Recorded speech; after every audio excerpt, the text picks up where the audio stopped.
She's a lot top and more, I guess, big in the film up in Gaelic. Big Gaelic, because in Gaelic, Gaelic, I can you.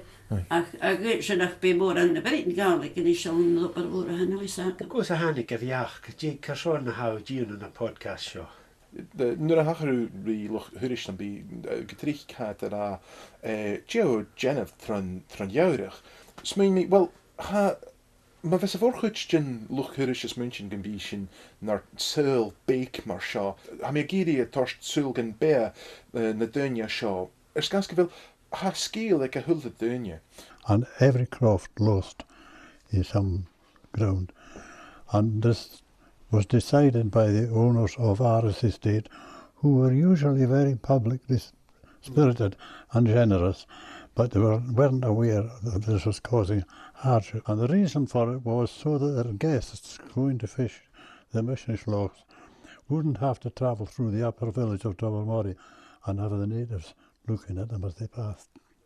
And the jongen who Rut Nazur van de Dunya va a Vereenrich, Rut nach Fies nach Roaket, Rawai. Vrymiri Yuffie Wood on an Benessen and J.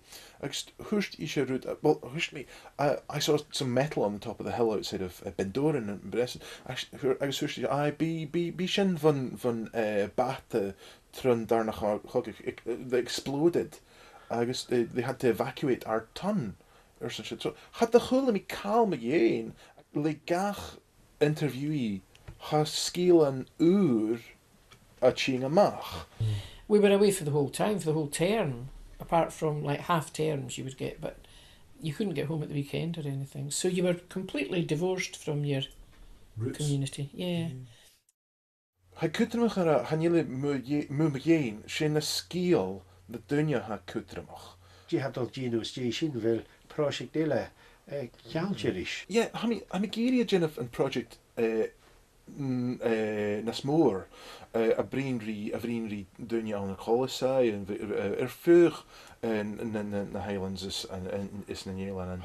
Vege ma a brin ri dunya mejeen aspects gen Seul Gaelic Irakel. Misha fly, han heel misha graag beleefd. No. Or a time. Aye, Sinead.